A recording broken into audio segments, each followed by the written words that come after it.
Welcome back to another Tuesday. It is a beautiful evening on Tuesday. I'm excited to be back. This is episode 33 right now, already losing count. We have Liam, a SoCal legend, catching big fish all up and down the coast. Hey, that's the type of intro you get here, Liam. That's right. Thank you so much, guys. We're excited to talk everything from baits, rods, how to fish them, what to fish them, where to fish them, and as well, we are going to be digging into the PCS show today, and we are excited. Stay tuned. We got a big show. Big shout outs to Dog Stalker for the first comment. Awesome. Saul, Sammy, what's up? Liam, welcome. Thank you for joining us. I know you just took a big test, and you found the time to jump on, man, which is cool. Yeah, psyching. Really cool. I think we talked about it live in Into the Shallows, and you were like, for sure, man, I'm down. I'm down to jump on, and here we are. You guys are legends, so I'm excited to chat with you. And legends. What's up, Come on down there. How much fun was Into the Shallows? Oh my gosh, it was so sick. Dude, everyone yelling at the screen. Everyone's yelling at the screen, and for me, it was more so. I was just really psyched for Randy and Skylar because I've seen how hard they've been working on that video, how much time they put in, and how much time they put in truly to their craft and kicker. The design, the marketing, the baits, all that stuff. So seeing them really realize its full potential and be really excited and have a really good turnout was probably the most fulfilling for me. And to just see how like the whole fishing community come together and just be so psyched on Calico Bass fishing and super rad adventures. It was super cool. So yeah. I loved it so much. We need to have more of those. There was good energy there. Super good energy. Everybody was really stoked. Energy. Yeah. And, go ahead. Sorry. Oh yeah, I was just saying the vibes were pretty high, and also too, it was just like everybody from that event. At least personally, when I left, I just had this like ultimate stoke to get right on the water as soon as I could, and I feel like that was the same thing for everyone. We had to go out and film a video like the next day, me and Charlie. Yeah. Dude, well, get out there. the best part about it is Luke immediately bought an underwater camera. He was like, all right, that sold it. Those shots were so nice, so clean, so crisp. He was just like, that sold it. I'm done. I'm getting that underwater camera. Well, we already had the underwater camera. I had to go look up how they were doing it and get the apparatus they were using. Oh, the fisheye, huh? Yep. Yeah. Well, it's kind of like this, but ours is like this. Dude, so I got to tell you a story about that fisheye. So one time, Randy, Skylar, and this other guy, Jesse, who's one of Skylar's really good friends from like his childhood. We went out to SCI, and we actually haven't posted anything about this yet. This was over like Thanksgiving last year. Are you allowed to talk about it then? We don't want to. Yeah, we don't want to. No, it's super chill. It's super chill. They're just they're in the lab editing. But we headed over from basically. I was staying at Catalina because I have some family friends who run the sea camps on Catalina. So we go over there and stay. Yeah, like at Toyon Bay. So it's like Catalina Island Marine Institute. And so I wake up at like 6 or 7, and Randy comes over on his skiff with Skylar and those guys, and they pick me up at Catalina. And then nice. Like blast over to SCI. And it was super sick because, well, first off, like waking up at Catalina and like hopping on a skiff to go to SCI was something I'd never done before. So I was like super stoked on that. But Skylar, it was kind of a slow day. Water was really clear. There wasn't much current, but Skylar goes on this like tear of catching like 5 fish in a row and then like a 5 or 6 pounder at the end. And we were like tripping because we hadn't caught a good one all day. And so the water was freezing and they had that little apparatus. And we're like, dude, the sickest shot to finish this out would be to hop in the water in the kelp, like sit in the kelp forest and film this thing. So I like took off all my clothes and threw on my board shorts and jumped in the water and was like basically inside the kelp, just like sitting there. And as he lets it come down, I just am like coming out of the kelp, and you just see me like hanging in this epic shot of a calico swimming away. It was so sick. That's pretty cool. That apparatus is so sick. It's epic. So I it's funny that you say that because I was supposed to take an underwater camera to Catalina Island. I got to run with Reyes and oh, sick. Those guys are awesome. Nick, SoCal Fishing Squad. And Luke's like, so what? Are you gonna take shorts and jump in the water and get some cool shots? Dude, you got to, man. Dude, but we didn't have no underwater camera, man. Anything for the shots, dude. All right. I'll take the blame. What's up, I'll Gary? take the blame. I didn't unpack the underwater camera for my trip from El Salvador. So the first. Nope. He's getting a call. So Daniel forgot the underwater camera. Dude, don't worry, I filled them in. That is crazy. What were you doing in El Salvador? Gotta hear this, man. Fishing. What? Can you hear us, Daniel? Oh, so Daniel went down to El Salvador to go fishing, and we loaded him up. We loaded him up with all the GoPros, and I think at one point he even jumped in the water with some tuna. I don't know the deal, but what? Those videos should be coming out in the next month or two. That's so sick. Did they? So fishing in El Salvador, is it a lot of run and gun stuff, kind of like us, like foamer fishing, or what's the? How do they? I think they were trolling. I think they were trolling. Oh. He got on with some guys trolling, and he was a little bummed because he was like, "If I were to do it again, I'd kind of tell the captain I want to run and gun." Yeah. That's pretty cool, though. All right, I'm back. Can you guys hear me? Yeah, we told him all about your El Salvador trip. Yeah, my dad just called me, assuming he was looking for the show. And I put my phone on Do Not Disturb because when this happens, it just blows up the whole situation. So tell me why, Apple, that when I put my phone on Do Not Disturb, it still lets calls in. I'm so mad at Apple right now. I'm getting an Android. What you're talking about is so boring that I'm watching people fall off. Yeah, absolutely. Absolutely.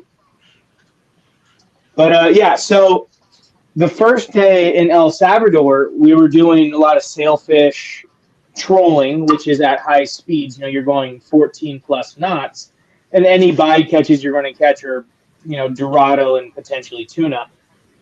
So that was it was a lot of fun. We didn't really catch a lot that day because it's very hit or miss with sailfish and tuna. But I didn't get to jump in the water at all. So the next day we were fishing inshore a little bit more, and I was like, I have to jump in today. I have the underwater camera. I have the fisheye part. I got to get in. Plus, it's like 80 degrees, so it feels better because it's colder than the outside air. So it's like super refreshing. So I jump in. I get this absolutely amazing shot, and I wasn't recording. That was devastating. Classic. On my behalf. Yeah. We've done that on a couple releases before. Dude, it was it would have been an epic video if we would have had the underwater camera. But we didn't have it. That's gnarly. But let's jump back in. So tell us, man, how did this all start for you? Yeah.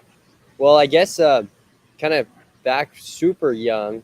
My mom's a marine biologist. And so I don't know if you guys are familiar with like Hub SeaWorld, like Research Institute, where they do a lot of those white sea bass studies and kind of bring those back into the environment. She did a lot of that work for Hubs and kind of did a lot of that stuff for their halibut, their sea bass, yellowtail, all that farming and kind of just fish studies. She did that pretty much the entire time I grew up until like 12, 13, 15. Then she did some other jobs, and she's like doing aquaculture, like she's the head of aquaculture at the Port of San Diego.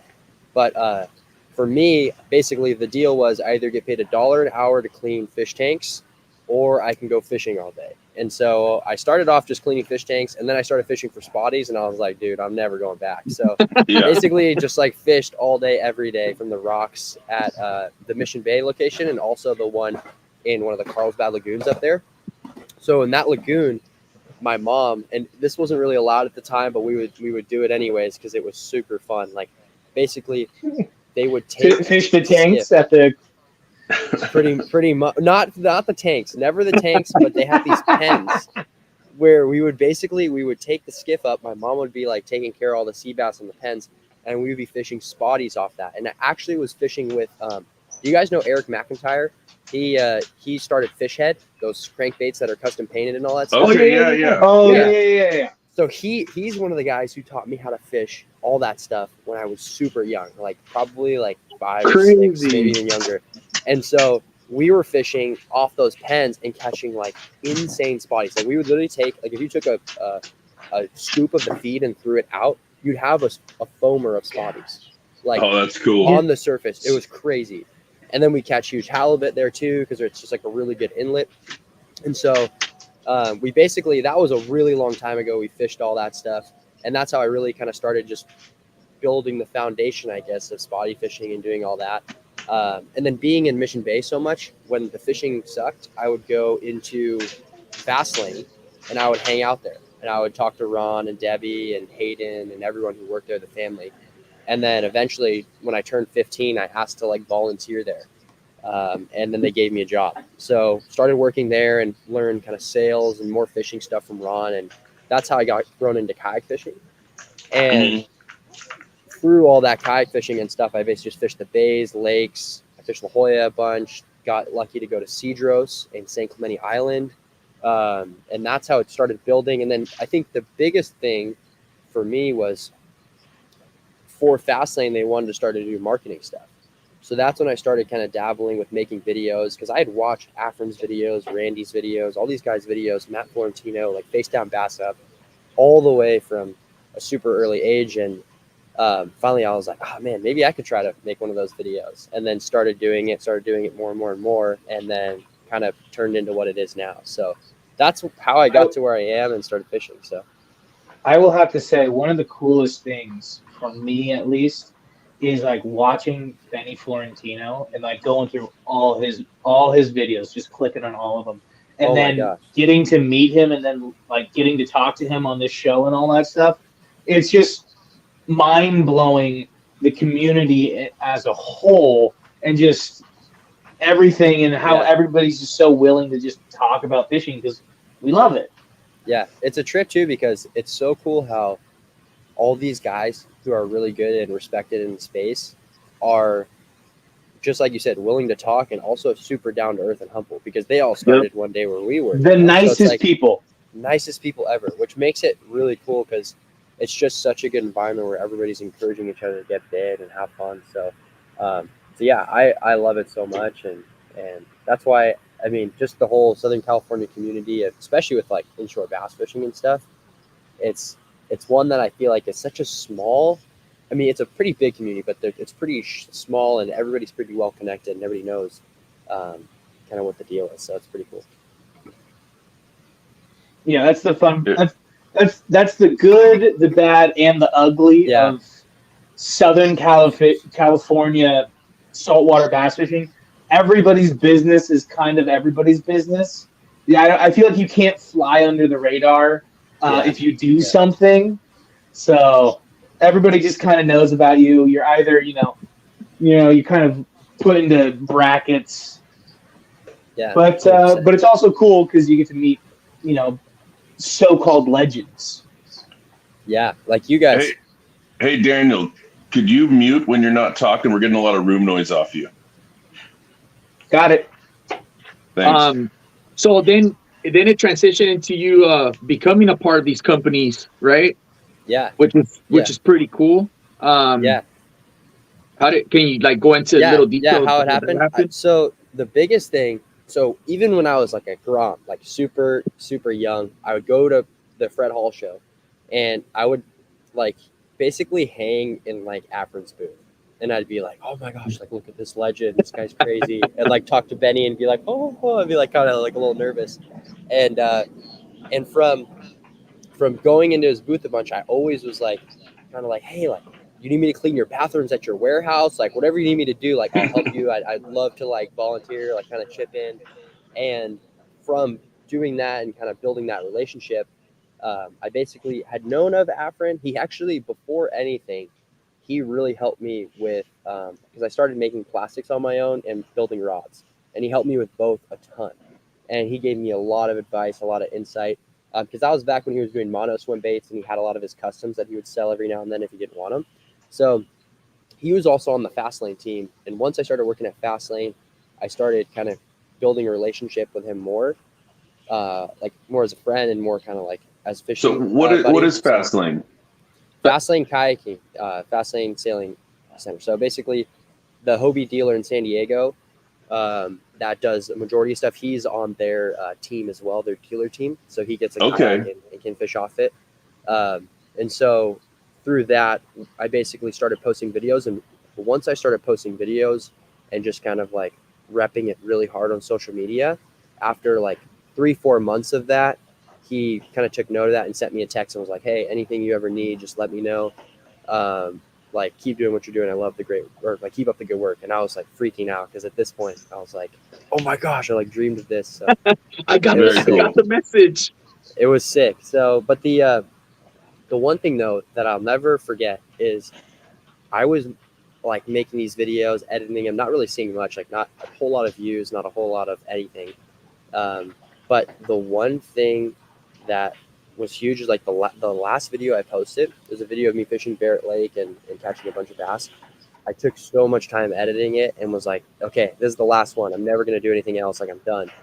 And on that video, that was the one that he saw that got me to be plugged up with him and affiliated with Warbaits. And so kind of that's cool. Like, keep going, keep pushing, and also you never know what's going to happen, so you might as well just put it out there. So and it's also like something I say because I have a lot of like younger kids who will ask me like, hey, how did you get connected with these companies? How did you do this? And it's like, keep posting no matter what, because they all see it. They all see you repping the product, and if you rep it hard enough for long enough and you're making good video, you're good. It's going to happen. It's just a matter of time. It's interesting that you say that because Tom Troop is on here, and his son was on here with us, and he was talking about how he started off like throwing hookup baits hard, and how he was putting in the work, and eventually they got in touch with hookup baits, and he was saying that a lot of people are like just trying to get to the top right away, and it doesn't work like that. You gotta put in the work. No, it's like you have to. I see it as like a bank account.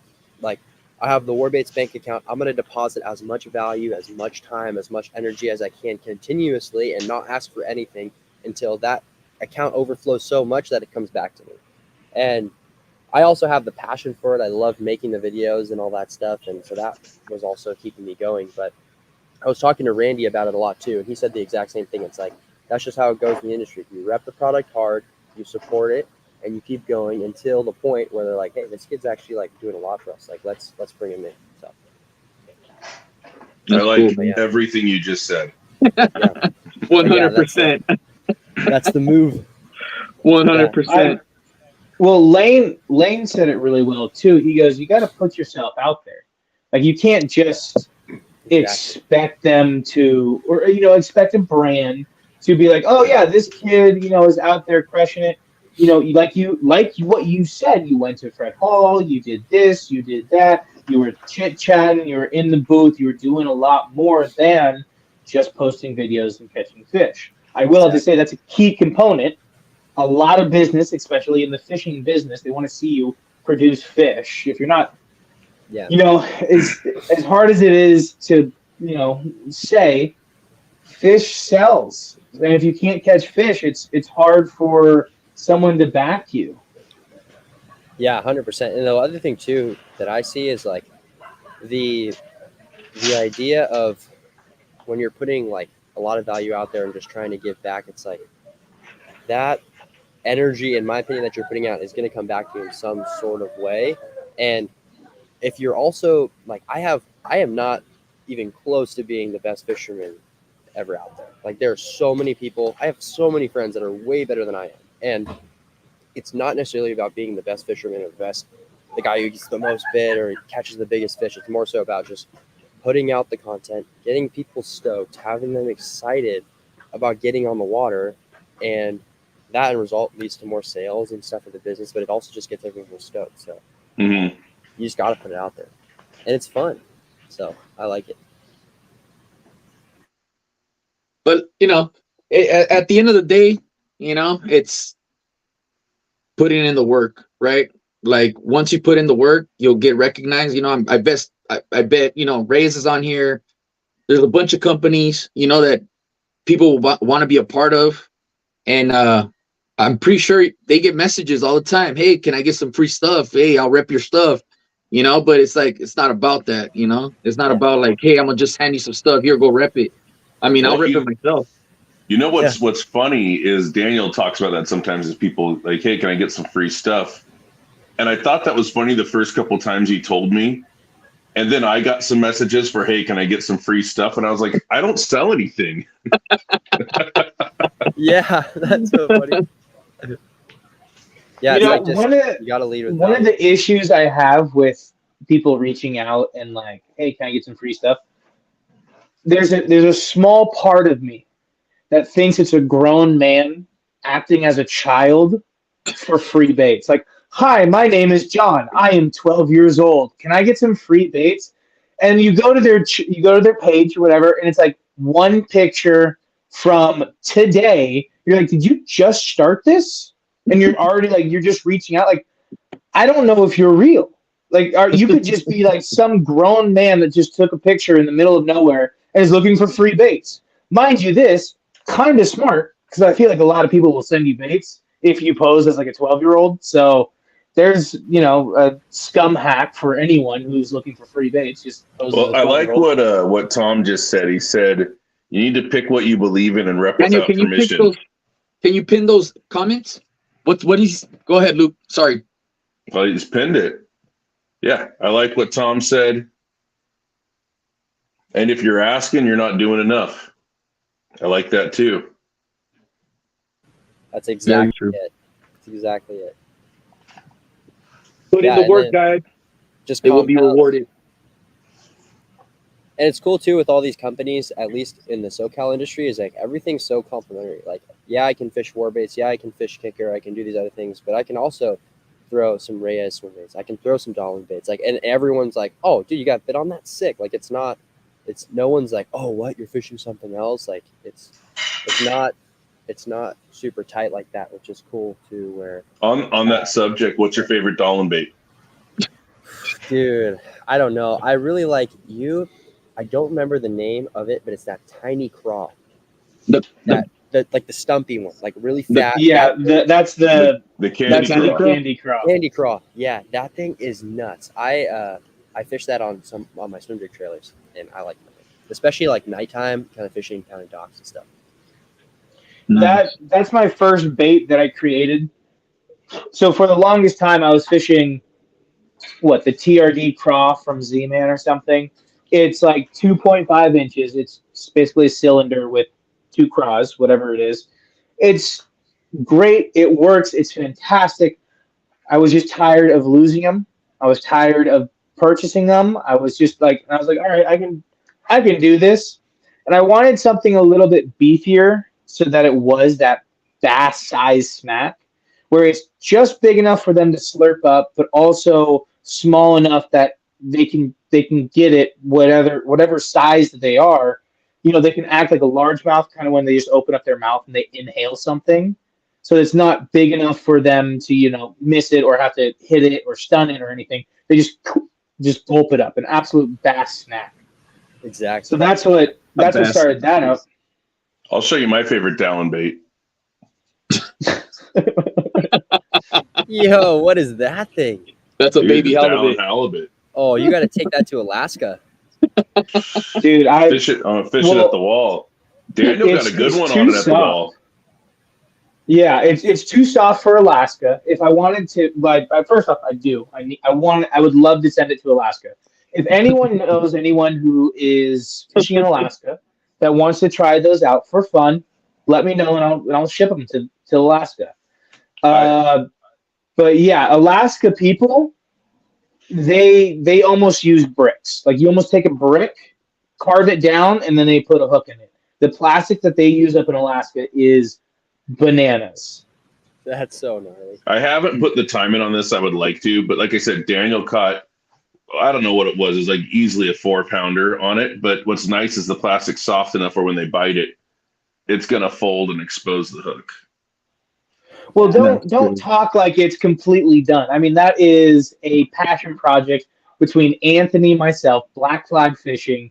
He's caught a big giant ling cod. And I mean, he actually has a couple of friends who've caught stuff at the Channel Islands on it. The swimming action, for some reason, is god awful. It is garbage, but it pulls fish. It's not made to swim. It's made to bounce along the bottom, and when it's bouncing into things, it vibrates. Well, let's put it like this: I wanted it to swim. So if you wanted to swim, you designed it wrong. You designed You designed it perfect for dredging. Yeah, so there's a little bit of work that has to go for dredging. So Liam, how did you get into like kayaking and stuff? Yeah, I think I always kind of grew up fishing from shore and trying to get on the water anyway. So it started off as like flow tube, and then like my buddy's parents kayak. They're like, "Oh, you can have this thing for free," and I'm like, "Oh, I'm psyching on this like paddle kayak." And then I got in a Hobie once I started working at Fastlane, and that was crazy. It was just game changer.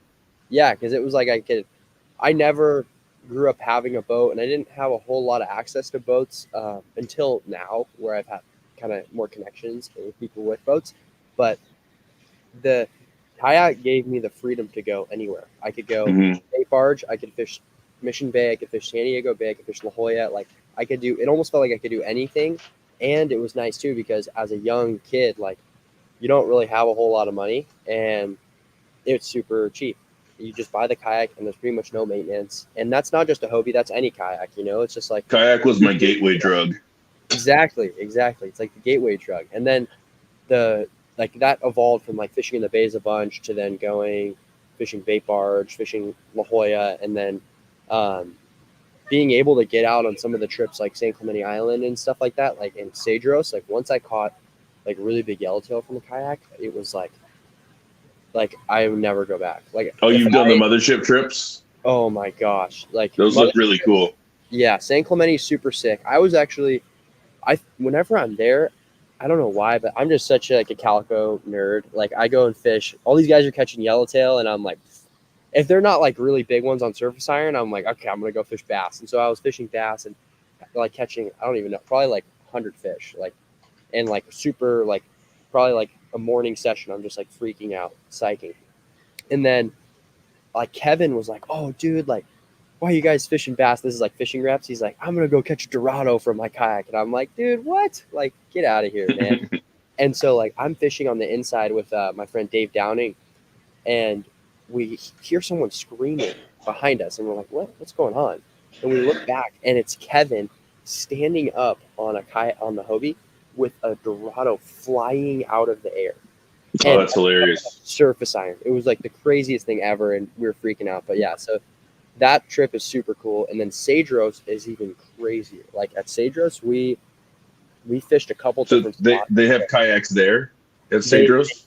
They did at the time. So right now, I'm not sure if the trips are still running with kayaks, and they may in the future. But this was Cedros kayak fishing at the time. This is like 2021, October 2021. And the second day we fished this place called Punta Norte. So it's like basically like if you look at Cedros kind of like this, it's like this top corner. I'm trying to do it on the camera. I'm getting into it. It's like the top corner right here. And there's a huge forest where there's like a lot of current that runs through, so you get a lot of yellowtail. And like before we even launched, we got up there. I'm letting like kind of everybody else hop off first, and I'm throwing this big weedless swim bait from a buddy that he just custom poured. And I'm just kind of messing around. I get bit, and I was like, oh, I take one cast down another lane. And as I'm reeling this thing back, a 40-pound yellowtail eats the whole, like engulfs the swim bait at my toes. Like I'm watching. Oh, crazy. Oh my gosh. And I hooked it on just like my bass rod. So I like rode it for a little bit and then popped off, but I didn't even care because I was like, that was the sickest thing ever. And then I hopped in the kayak, caught some calicos, and then I was in this one patch. I was in like 40 feet of water, throwing the same swim bait, same color swim bait. And I chuck it over this one lane. And as I'm reeling it back, I see the whole kelp line literally rise as a bit, like the whole ocean just like comes up chasing my bait. And I didn't hook it the first one, so I was like, whoa, that was massive. What was that? So I chuck it back in there and I get smoked. And I thought it was like the biggest calico of my life because it's just like starts like running like crazy. This thing for like an hour because it wrapped me up in the whole kelp forest. And so I'm like sawing it off one big stringer. And then after that happened, I see all these seals start to come in around me, and I'm like, what the heck? And I can still feel it on the end of my line, and it floats to the surface. And then I saw its tail like probably like 50 yards away from me. So I kick over to this thing, and there's just this like I think it was 37 pounds just like sitting on the surface, and I just gaffed this thing and was freaking out. So it was like, and the craziest thing was I let it swim out of the kelp so much, but when I got it in, what was it? It was a yellowtail. That was like what? I was like that too. I was like, what? Oh yeah, 37-pound yellowtail, and the literally just barely pops out of the mouth. And I don't know how I didn't lose it. Like I got so lucky, but that's like those trips really kind of expanded my mind in kayak fishing and got me addicted to like catching yellowtail off the kayak. Well, Luke was supposed to go to Cedros, right, Luke? No, I was supposed to go to Baja to Valle de Guadalupe. No, the Tony Reyes trips. Oh, sick! That's super cool. Yeah, was it like Bay of LA and some other spots? Yeah, if you guys can't go to Cedros, got canceled because of wind. Oh shoot! Yeah, Cedros is such a special place, and the crazy thing about it too is it's like I've only been there once, but I've had friends who, and like the owner of Das named Ron has gone a bunch just supporting Jeff, and every single time it's completely different. Like one time you'll have insane calico fishing on like surface iron, another time it's on plastics. That's what I've heard. You have like all yellows, like foaming yellowtail all day, where you can't fish bass because there's just like 40-pounders everywhere. What was your big calico at Cedros? My big calico was probably like 6 or 7 pounds. I didn't have a scale with me the whole time. I should have brought a scale, but I caught some big ones at this. You went all the way down there and didn't bring a scale. I know. Well, like I was just so like I wasn't even thinking about it. I was just frothing so hard, freaking. Don't worry, that is Luke's biggest pet peeve. Yeah. In the world, he'll call out anyone. You didn't have a scale. Are you serious? I don't know what my PB is because every time I fish, I never have a scale, and I've caught some big ones at San Clemente, and I don't know. I don't know what it is. I think it's around like 7, maybe 8, but I don't want to say anything because I never waited. So we'll see. I always tell both these guys, and I'll go ahead and tell everyone listening, you're going to one day be out there and you're going to catch this big old fat spotty, and you're be like, I don't know. I can't say. It was maybe 3, maybe 4, but I didn't have a scale. I can't say. Yeah. When you could have just had a scale and you could have been like, dude, it was over 4. I weighed it. It hit 4.2. I know. Very true. Very true. I just get too psyched in the moment. I'm just like, oh, I get it. That's why I keep it in the bag, because in the moment I'm psyched. Exactly. You know what I always do though? Because people will be like, oh, my big one was 26 inches. And I'm like, dude, I always forget to measure them. Yeah. So, I weigh them and put them back. Yeah. But so, island fishing is in itself a treat to do, right? Like I've got a taste of it, it's me and Nick, SoCal Fishing Squad, and Reyes went out, and it's an unbelievable experience, right? Just to be around the island fishing, it's incredible. I could only imagine how SCI is, right? And all those other islands. It's so crazy.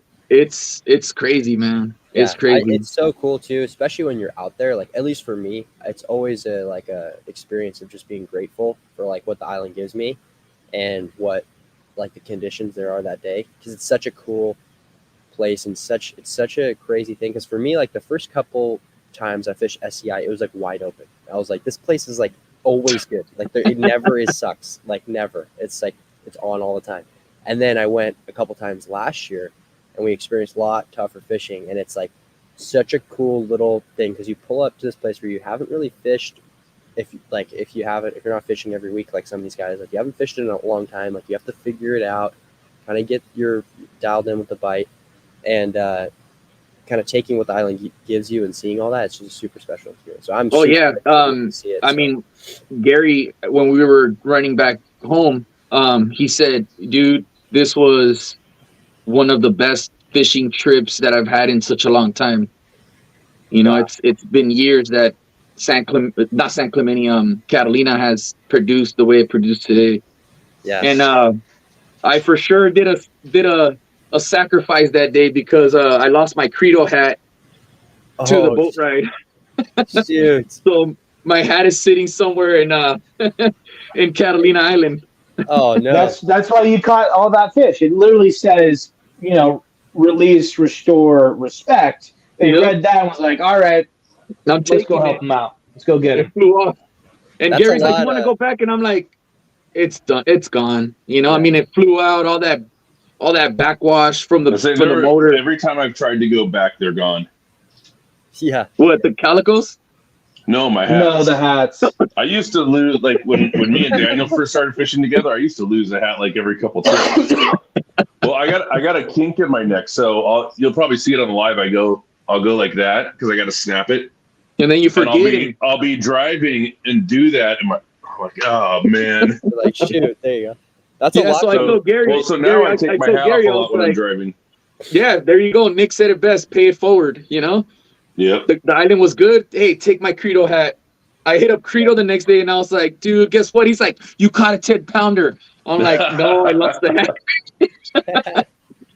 No, I lost your hat. I'm like, oh man. He's like, that always sucks, and it did, man. I felt really bad. I got a good picture with it. You know, I was able to land a nice fish, and I took one last known picture of the Credo respect hat. You know, but it is a treat. It is a treat to go out. I was very grateful. You know, not for granted at all. Didn't take it for granted.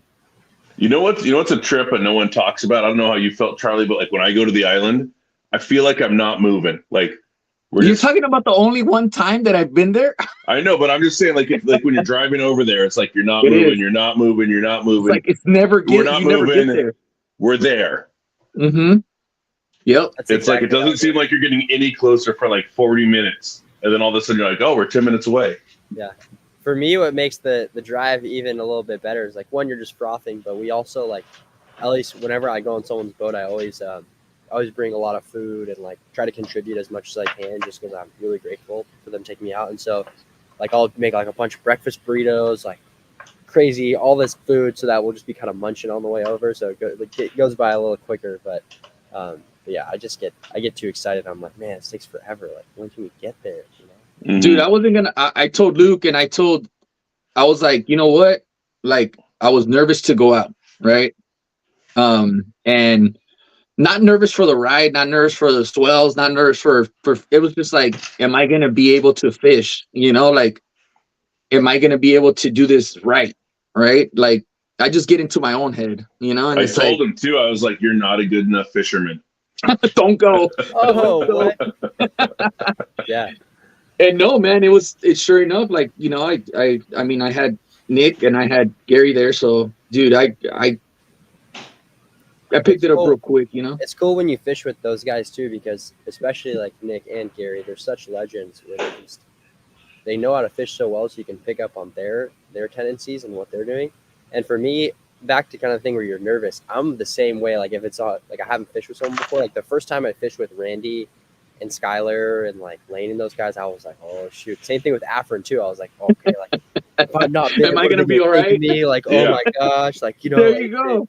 You're like freaking out, but then usually it kind of just goes on. Like at least sometimes you'll get lucky with like catching like a solid one the first day. I feel like it's like beginner's luck with a new crew, or sometimes like you can do something that really helps them out and makes them stoked on fishing with you and just bring good vibes. So, yeah. But it's just about the vibe, right? Like the vibe you bring when you're on the trip. Half the time you're just watching the other person. You're like, man, this guy's such a good fisherman.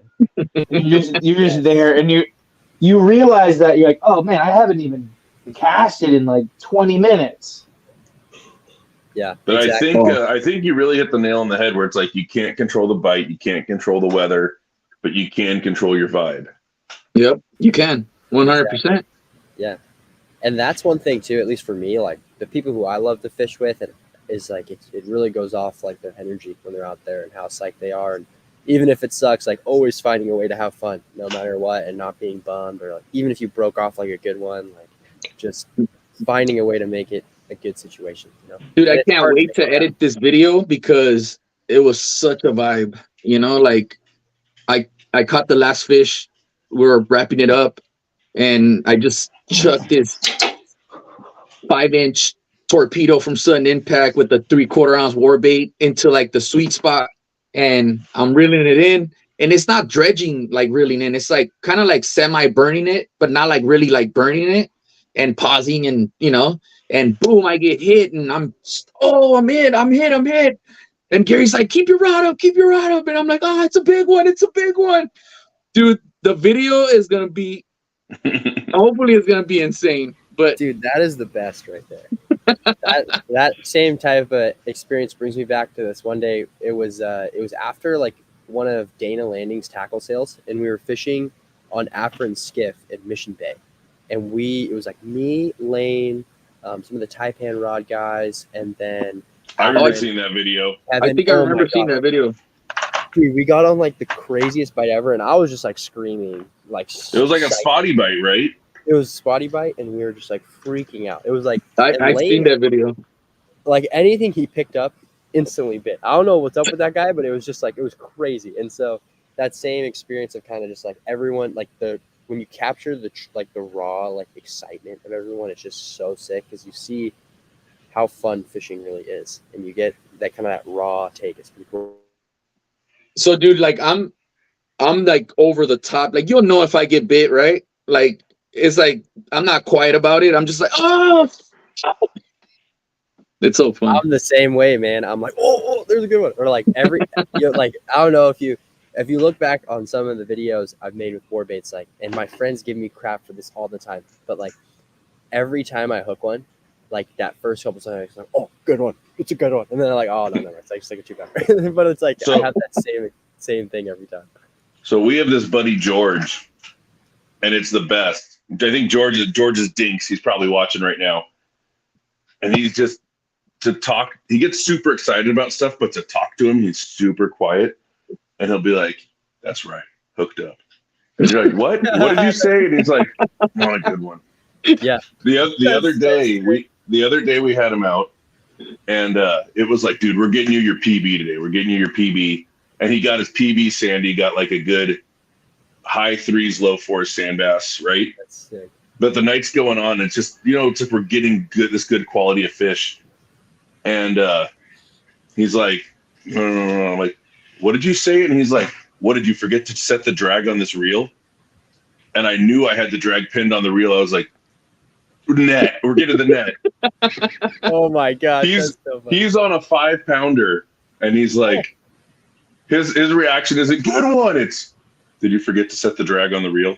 He's like, oh God, I got something here. It's so dude. funny. And mind you, he's throwing Luke's like hundo, and he's on a 5-pounder, dude. Dude, that's gnarly. It was pretty sick. Cool, though. That's I have a couple of buddies like that too. Like Dinks is responding right now. He says he's the silent killer. That's so sick. My buddy Titus, when we fished SCI one time, he's like the same way, super quiet, but he's like one of the most bit guys I've ever seen. Like, I don't know what it is, but the guy just puts on a clinic every time we fish together. And he it was a super slow day, but he's throwing a PK7 with like the 3/4 ounce neck breaker, and he lets the thing sink out super far in between two boiler rocks. Like there's this huge valley, and to sink super deep, and he just like, we're all just chilling, fishing, trying to get bit, and then all of a sudden he doesn't really even say anything. He just like swings the hook, and he's just like no reaction really, just like super chill, and we're all like, oh, that looks like a good one. And he's like, oh, seems all right, like super quiet. And he pulls up like a 7-pounder, and he's like, oh, decent one. Throws it over. You're like, what the heck, dude? How are you not like tripped? Like so excited. Mm-hmm. Yeah, no, it's always a stoke bigger. Oh, but not. there's times where you catch one and you're like, oh, it's a good one, and it comes up and you're right. It's like, oh man, it's just a small calico. It's just a mean one.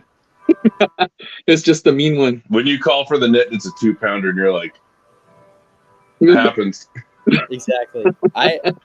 Truth be told, that 3-pound marks where I start going nuts. I'm like, 3-pounders, it's on. Yeah, dude. I think honestly, just whatever quality of fish it is, as long as like you're getting bit and having fun, that's my favorite thing. I do though, like I'm starting to kind of be more like kind of quality. Like whenever Randy fishes, he's the guy who will always throw the PK9 or like the big bait and take one bite of the day and catch like a 7 or 8 pounder over like catching a bunch of little fish. And I like more like a steady pick, like 3 to 4s and stuff like that. But there are times where I'm like, okay, I'm gonna grind it out for a toad, and it does pay off, you know. Like well, my thing is I'm the fluke guy. I throw that 5 3/4 sudden impact.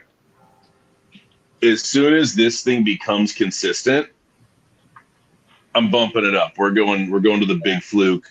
Yeah. And we're going to the big trouts, because same thing. I want to catch, but once the catching starts happening, I want to move up right away. Exactly. That's interesting to hear too. I've never really fished a fluke for calicos. You don't even know. They go nuts. They go nuts. I know. I got all my boxes in my bag labeled, right? Like slugs, paddle tails, bit kit. The flukes, it says the get bit kit. Oh, dude. I know. There's Charlie and Daniel been there. There's nights where they are not eating, and I'll pull out those flukes and turn a 0 fish night into a 15 fish night. Which 15 fish night isn't like, oh, it was a crazy night, but dude, we were here until we moved to the flukes. Yeah. Yeah, that makes sense. That's crazy. And one thing too, that trout as well. I've never really fished. I mean, I fish like big swim baits, but I haven't fished anything that looks like that. And I've seen you guys catching them on them, and it's pretty cool. It's pretty sick. It's probably the most exciting calico bite you can get. Anyone who I get to get a bite on it, it changes them. They're like, I can't believe that they hit it different. Yeah, they don't hit it the way they hit a paddle tail. Mm-hmm. Yeah, it's a more aggressive hit and turn. Well, because it's such a large bait, and you're usually on the ground. They don't stun it. They don't tease it. They absolutely smash it to where a lot of the times, like Luke is saying, you're slow rolling it, and sometimes you're just having a conversation, and you're like, oh yeah, blah blah blah blah blah, what I had for dinner. And then your whole rod, mind you, this is a 20 to 40, is just completely bent, and you're just like, oh my gosh, oh, and then your drag just, and then if you're me, then it just goes snap. No, wait, Dinks goes, net. No, he doesn't even do that. He's like, oh, I want a good one. Oh, there's a good one. Yeah, but the first big fish I caught, the first big calico I caught on Luke's boat was on a trout. Dude, the week before that, Luke, I lost so many. It was one of those days where you can control the vibes on a boat, and Charlie was putting off bad vibes.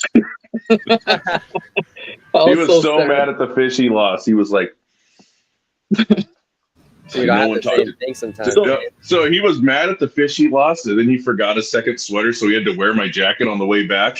And it looked like a little kid wearing his dad's jacket. It went down to like his knees, and he's just like, oh, this sucks. That's so funny.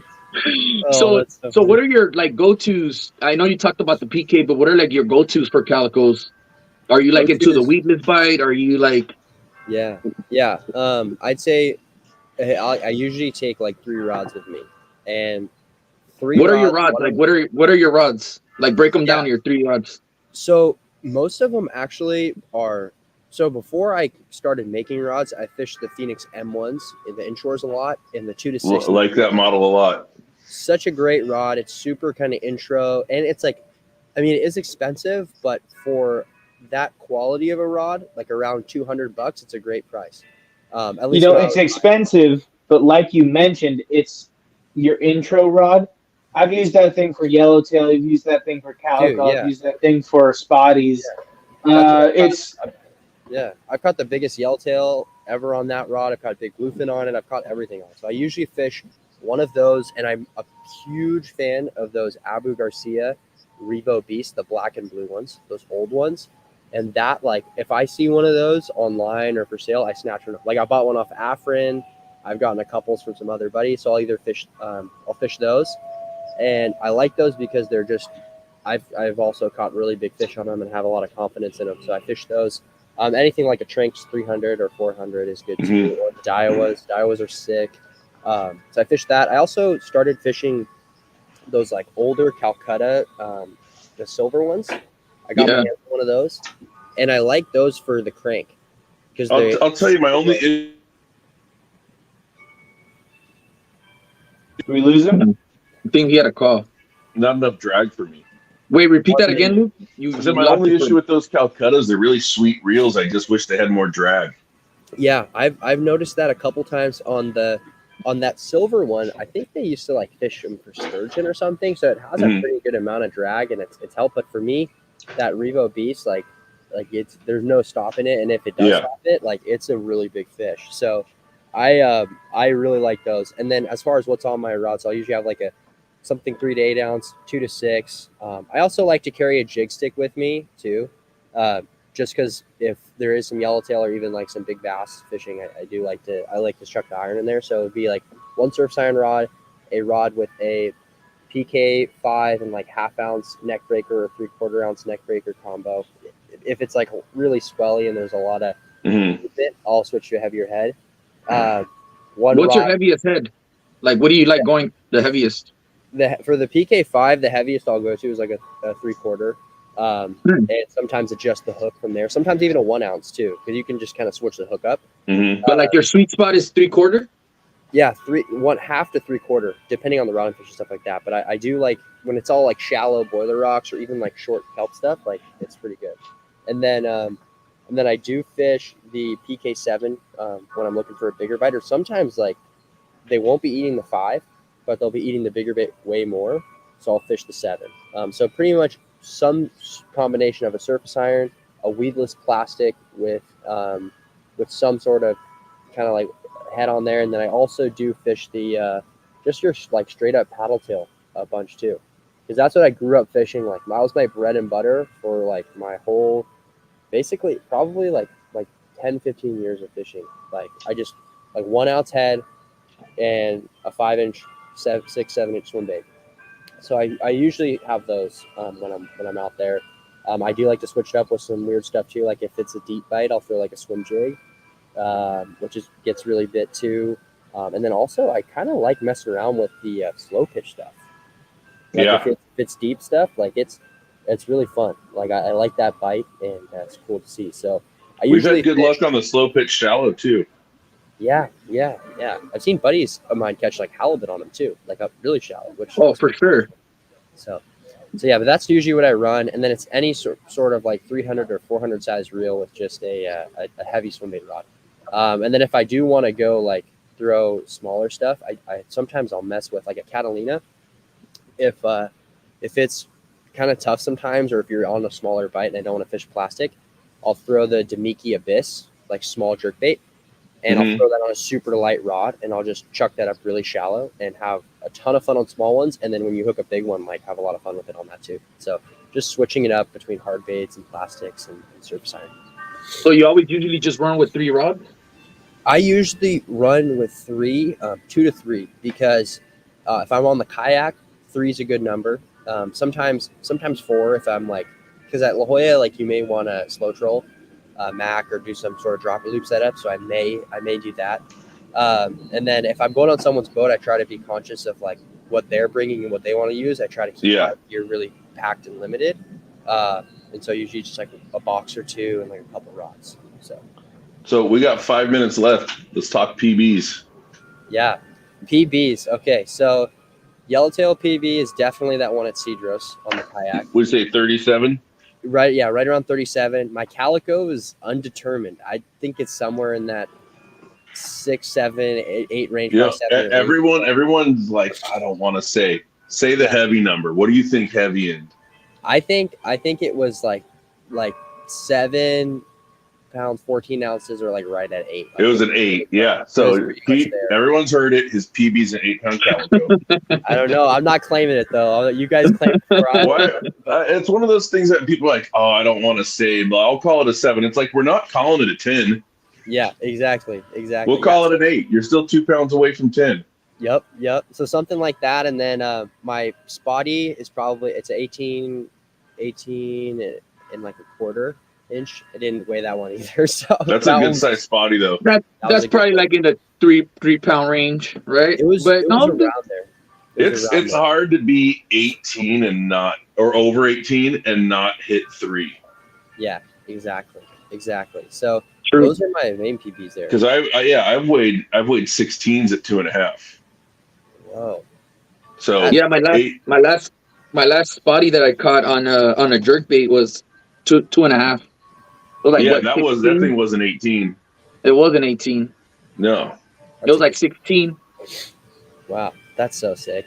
Yeah, so those are my main PBs.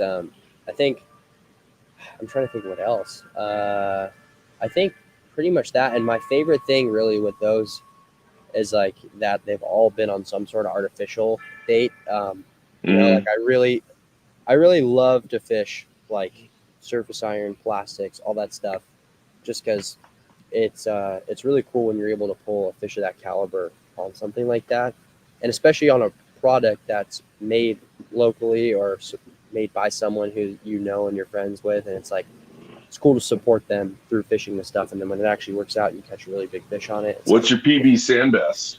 We're getting asked.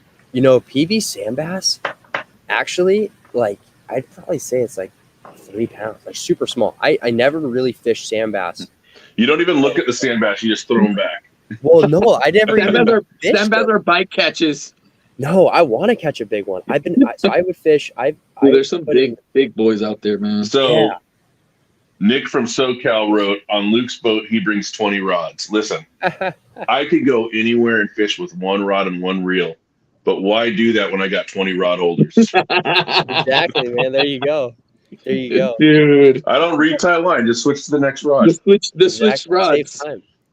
Yeah. Hey, real quick, I know we're on crunch time, but I didn't want to leave this out, and if you could just bring it down just short, you know? What do you do at Bloody Decks?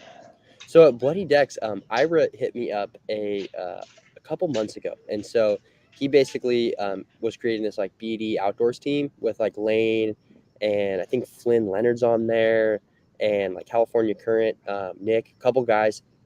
We're basically we kind of everything we do in our fishing content, we just tag them and then we kind of post stuff. So that's why, like, for me, I haven't been as active on that right now because it just started, but it's this summer I'll be kind of repping that pretty hard and stuff like that too. And it's just, so that's going to be kind of a new thing. Yeah, that'll be a newer thing. Yeah. So that just happened like in the past month or so. Interesting. But it's really cool. And I think they're just really pushing hard to kind of build a community on social media more with the local guys, because they have a huge following and they have a lot of spread like far wide for like the offshore game, but I think they're trying to bring it to like local kind of bass fishing and stuff like that. Yeah, ground roots. Yeah, it's cool. It's cool for sure. I know they're big on charters, so you know, like you were saying, they're probably bringing it back inshore. Yeah, exactly. Yeah, that's cool, man. Yeah. That's really cool. Well, I think we covered it all, but most definitely, man, we look forward to seeing you at PCS. You will be at the Warbait booth, right? Or in that lane. Yeah, I'll be there Saturday and Sunday all day. No pun intended. Lane will be there too. And so, Daniel, you're going to be at the Salty Bastards booth. Is that correct? You know, John from Stay Bent has invited me over for some beers, so I might be there too. I might be everywhere. So I'm probably going to spend the majority of my time with Jeff at the Stay Bent. The idea is that we're just really mingling. We're talking to people. We're having a good time. It's all about the vibe. But I do want to get out and just say hi to a lot of people. There's a lot of people that, you know, we all talk to that's either online, through the phone. So it's cool because, you know, everybody's congealed in one location to where I might be down there tomorrow helping set up, and it's like if Jeff's all set up in like an hour, I might just go over to whoever is next and be like, hey, do you guys need help? Hey, do you guys need help? And then like spend 3 or 4 hours there just seeing if anyone else needs help. Yeah. So Liam, you said you're going to be there Saturday and Sunday only? Yeah, so I'll be there Saturday and Sunday. I'm working Thursday and Friday, but I'll just be helping, kind of chipping in, same thing as you, where basically just talking to people, hanging out, chatting, and then also just helping Afrin and Randy with whatever they need when I'm there. So just hanging out, and I'm excited to see you guys and hopefully, because I'll be staying at Randy's house the whole weekend. So maybe we can get some fishing in after the show or something. It could be pretty fun. So nice. It could be sick. That would be sick. Yeah, we're me and Charlie will be down there Thursday. We're gonna try to film a quick video for you guys to watch. It'll kind of be like we're gonna probably spend an hour run through, see what deals we see, visit Performance, visit War Baits, visit a couple other spots. Hopefully visit AFCO, film a quick video on what kind of deals we're seeing. Edit that night, put it out on Friday for people to watch. Nice. And then me and Charlie will be in on Saturday, just trying to hang out, say hi to everybody. That's perfect. Visit all our friends. Yep. Yeah. So we're looking forward to that. Liam, we're looking, like I said, Lane, because I'm thinking of lanes. Liam, it was a pleasure, man, having you on. And we look forward to catching you on Saturday. Yes, and we look forward to catching everybody on Saturday. So if you guys see us, say what's up. Yeah. But again, Liam, man, thank you for hopping on. Yeah, thank you guys so much for having me. I'm really stoked to connect with you guys some more. I've always seen your stuff on social media and I really love it. So excited to meet you guys in person some more and go fishing, and just really appreciate you guys giving me an opportunity to come on. It's such a cool thing you guys are doing for dude. Thanks a lot, man. Absolutely. It really means a lot. Hopefully we're doing it again soon.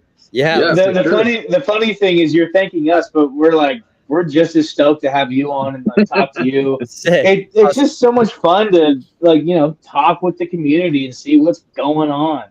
Exactly. Thank you, Javi. Thank you guys, all of you guys that jumped on and are live today. Liam, again, thank you very much. And with that being said, fellas, thank you guys for jumping on. What fuels it all is our love for fishing, and that's what we do. Peace. All right, peace out, guys. Sick.